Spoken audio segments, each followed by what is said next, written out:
Welcome to the Redacted Culture Cast for December 2nd, 2022. For those of you who are following us on Instagram, you know that today's show is coming in late, but better late than never. We are going to be covering a series of announcements and then engage in an argument and a metaphor that I would like to describe as the pathway to wisdom and how it applies to gun culture as a whole. So, straight to business. First, thank you for your support. Second, jackets are coming out. They will always be very limited supply. If you reach out to us, we can try to find, we can focus on finding the components necessary to get the jackets in your size.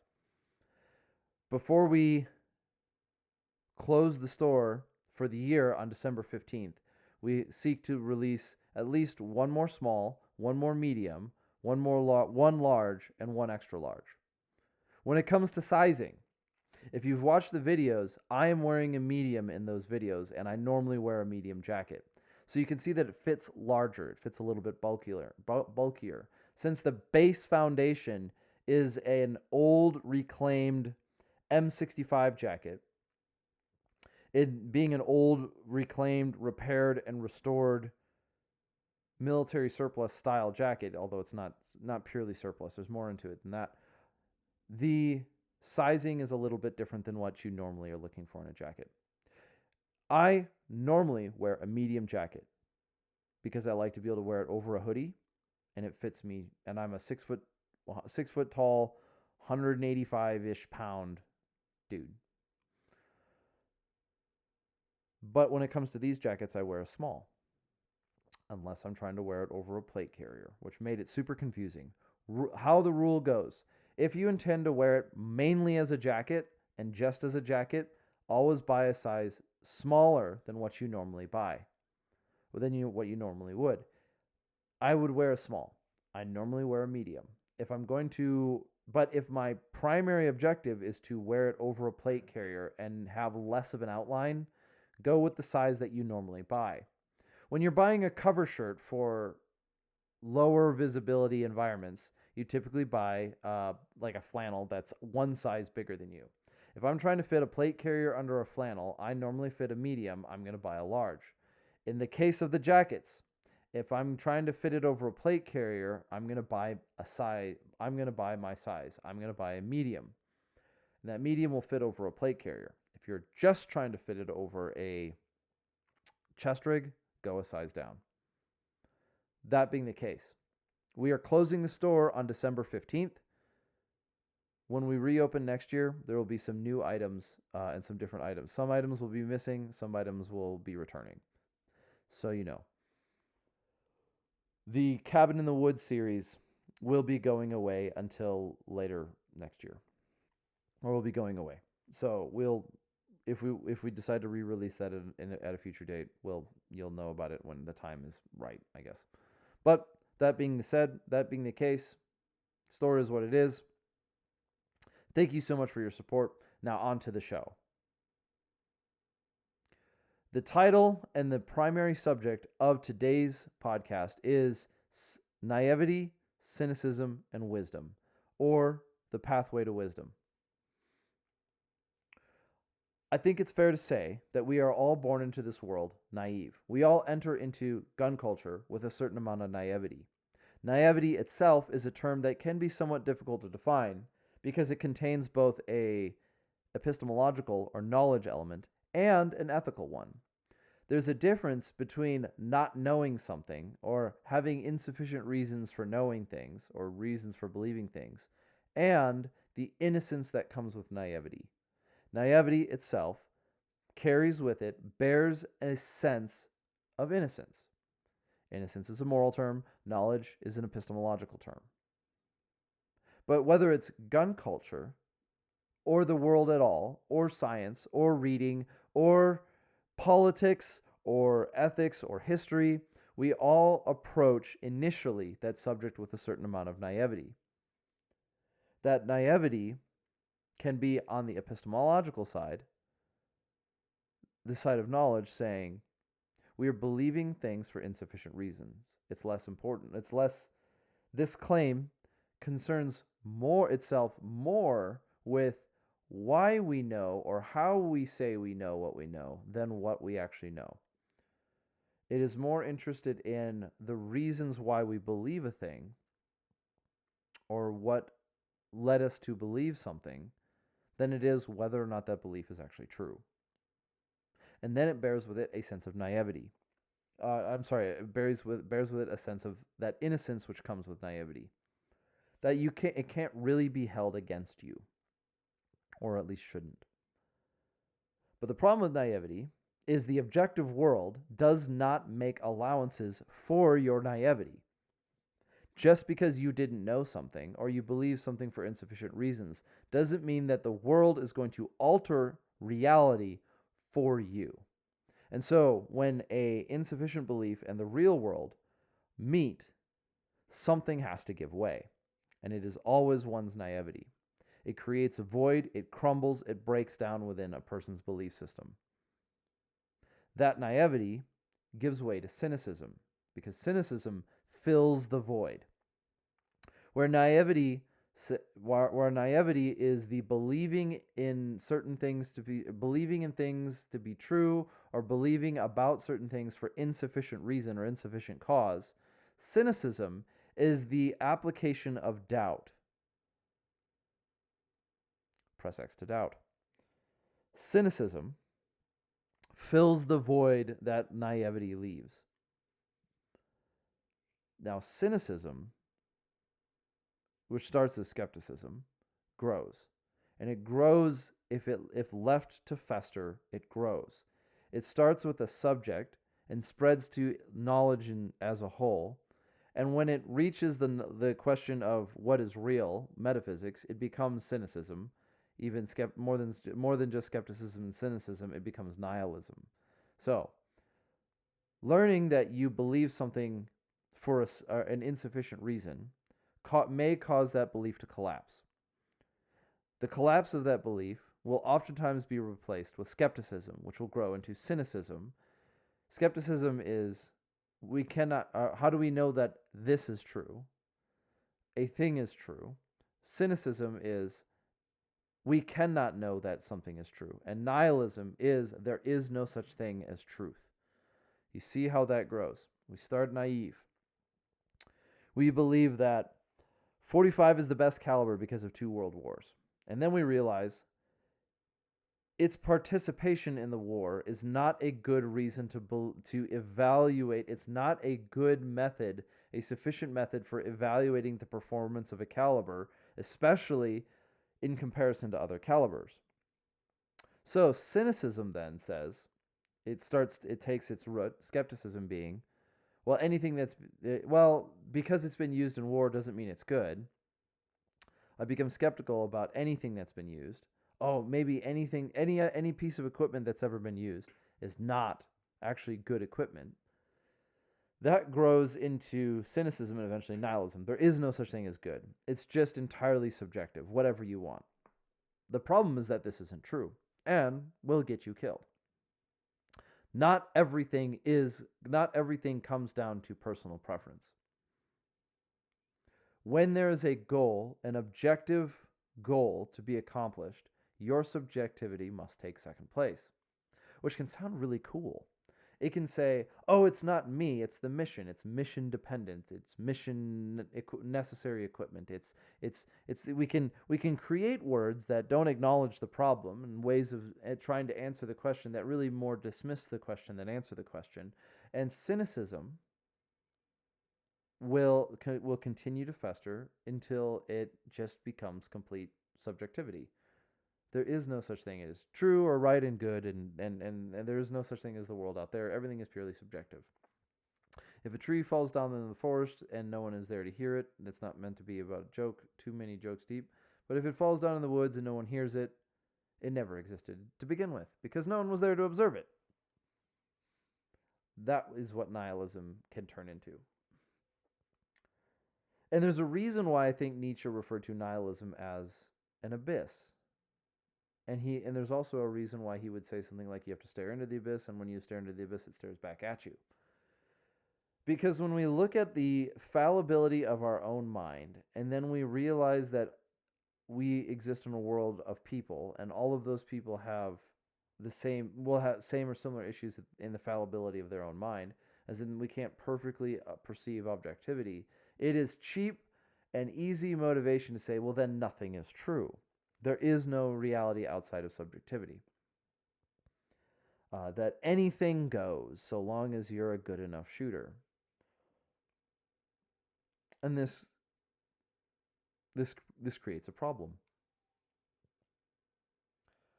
But it doesn't end there. It doesn't end with cynicism. It doesn't close off with nothing can be known and there is no such thing that is true. Because there's this thing that we call wisdom. And wisdom, I believe, requires the willing engagement with the abyss, with the blackness, with the darkness, the lack of certainty, in search of the boon, in search of kernels of truth, little anchor points to hold on to. It turns out that when you navigate, when you willingly engage with cynicism, or willingly engage with information, knowing that you're a fallible person, that you're going to make mistakes, that you start to, instead of just looking for a cheap answer to answer all questions, it's true because I believe it, or nothing is true whatsoever. When you choose to engage with the abyss in search of anchor points, you learn to navigate it. You learn to navigate the abyss, and you find these anchor points, and those anchor points allow you to navigate the abyss that is skepticism. And that, I think, is what we'd call wisdom.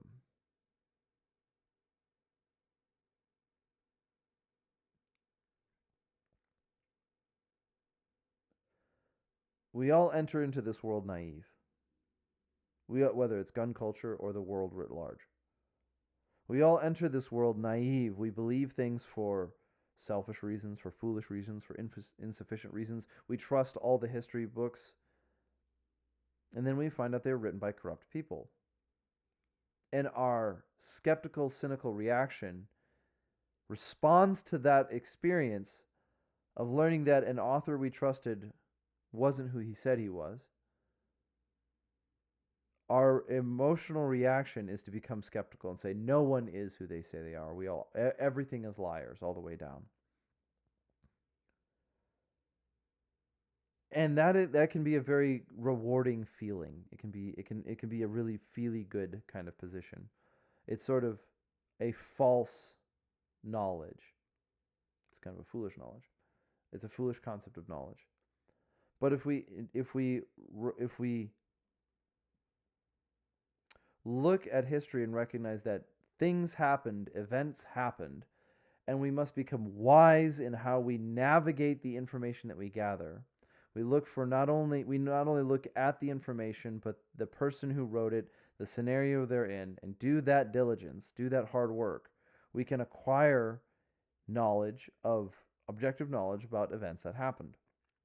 We can acquire truth, and that pursuit of truth is wisdom. In some ways, there's a process to wisdom, and there is a result of wisdom. I think it encompasses both. The process of wisdom is engaging with the abyss willingly in pursuit of that which is true. It's engaging within doubt, still in pursuit of something that is true. It's not using doubt as the end goal, which is nihilism. There is no such thing as true. It is recognizing that within an abyss of doubt, there are nuggets of truth that can be found, the boon. If you've read Joseph Campbell's Hero with 1,000 Faces, you'll recognize why I'm using the word boon. Boon being B-O-O-N. The golden fleece, the thing that's needed, the anchor point, the thing that can be held onto. So wisdom is both the nugget itself and the pursuit of the nugget. It's both the destination and the journey in a sense. Now, how do we apply this to gun culture? I think it's easy to apply it to gear. As a start, a naive approach to gear would say, because Army Rangers Delta Force Special Operations uses it, it must be the best.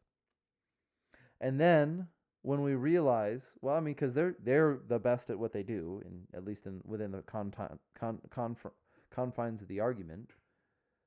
If the best of the best use this gear, it must be the best. It's not really a good argument though, because how do these people acquire their gear? Very oftentimes it's issued to them, and that which is issued is oftentimes the result of the lowest bidder,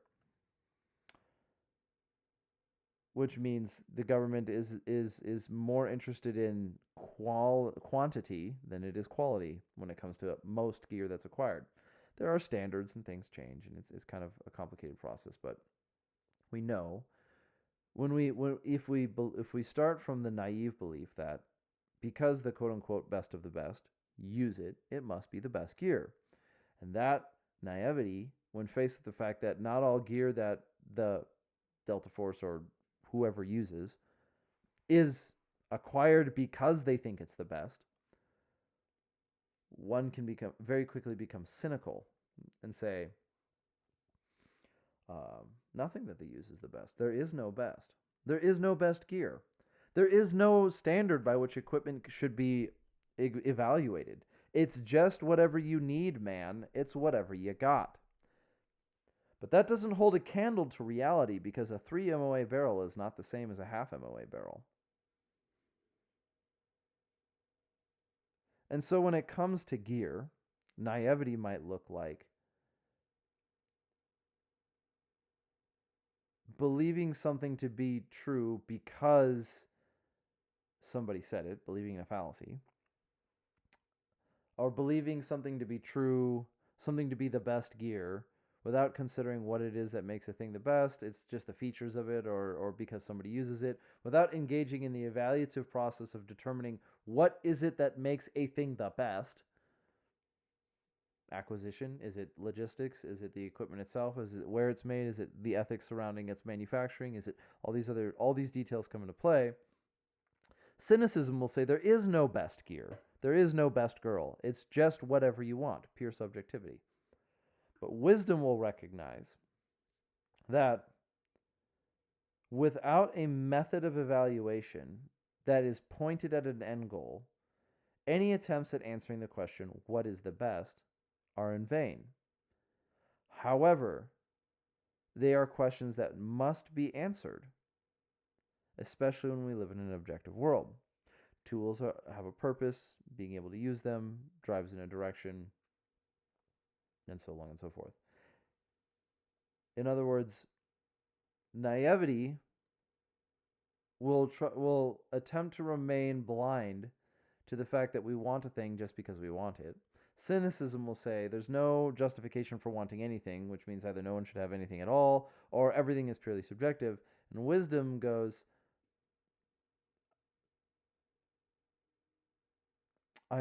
wisdom is more concerned about how that piece of equipment is going to solve the task you've chosen it for than it is whether or not it fits in the social milieu.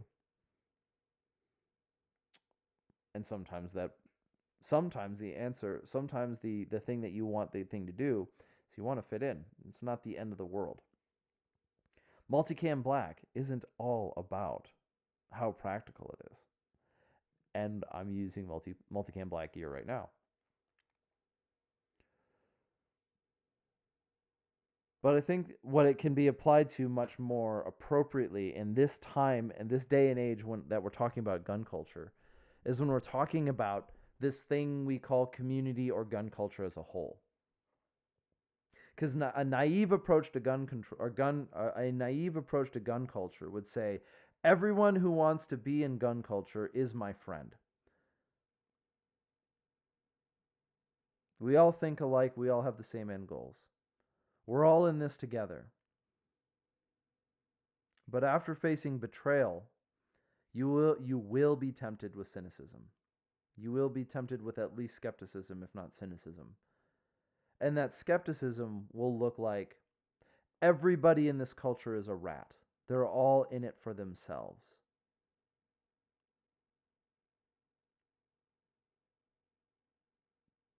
And that isolating conclusion may make you feel good about you being so so smart that you figured it out. We're all selfish creatures. That you isolate yourself and you alienate yourself and you further perpetuate the trouble. The thing which drove you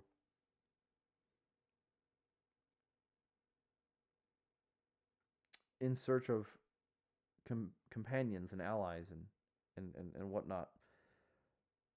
But there's wisdom in recognizing, and the pathway to wisdom within gun culture is recognizing there will be people within that will make errors, and some people will betray you.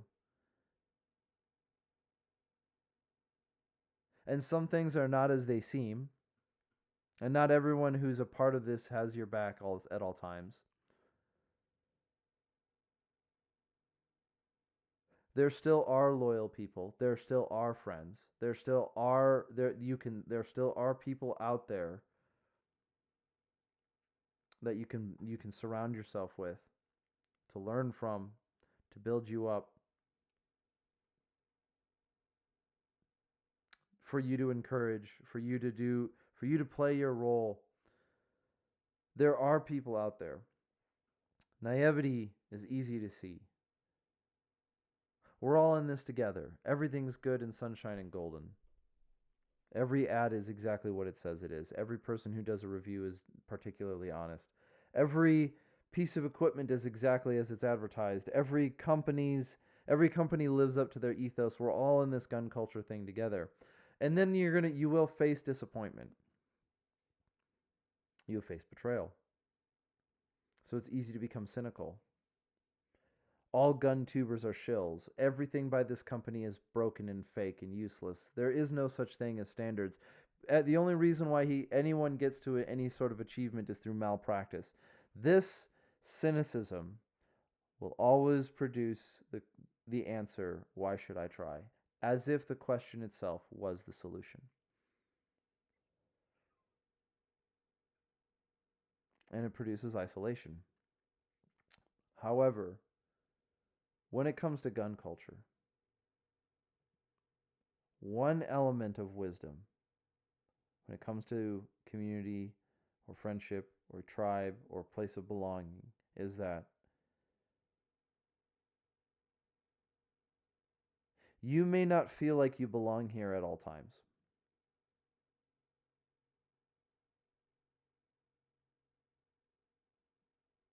Whether it's imposter syndrome, or you're seeing people make accomplishments that you're jealous of, or you don't have the gear, or you don't have the thing, or you're not in on the current joke, or whatever it is.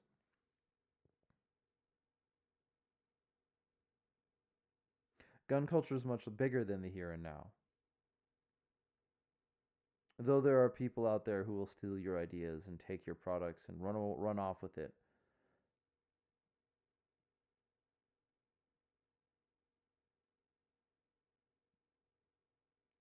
There is humanity out there. The good part about it, at least. Though you will face betrayal, it is worth it in the end to learn how to sort out those who are trustworthy from those who are not. It is important to know who is in your inner circle, and then who are your friends, and who are your acquaintances, and who are those people that you know, and who are those people that you can trust with this ideas or these things, and who is outside of that circle, because it can't be everybody and it can't be nobody.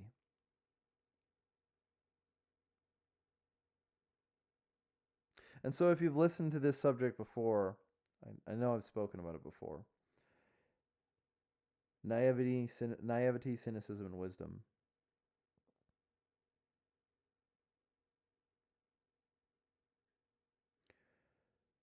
We all enter this world naive. We all will hold on to an element of naivety as we go through and we learn more about things that we want to do, and more things about gun culture, and more things about that we're in pursuit of. And we will eventually discover that the reasons why we believed things were built on fallacies. Our method of believing a thing was grounded in a fallacy. And then it will produce a void. The naivety will collapse. but it will very quickly be replaced by skepticism and cynicism, which will spread within yourself until it becomes nihilism, which is destructive. Just destruction. Nihilism doesn't build, it only tears down. But if we stare into that darkness, and we recognize and we stare into that darkness fully knowing that we are subjective creatures and that we will make mistakes and we will not always see the truth for what it is, but we continue pursuing that objective thing which is truth. That is the pathway to wisdom. It is not doubt. It is not cynicism. It is not nihilism. It is not just being realistic to look out into the world with a purely pessimistic view.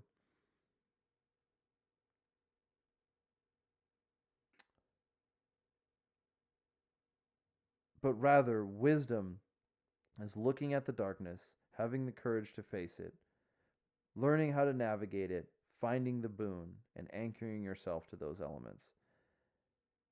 And you can't anchor yourself to that without desiring for others to anchor themselves to it too. And that becomes the subject that we build our communities around.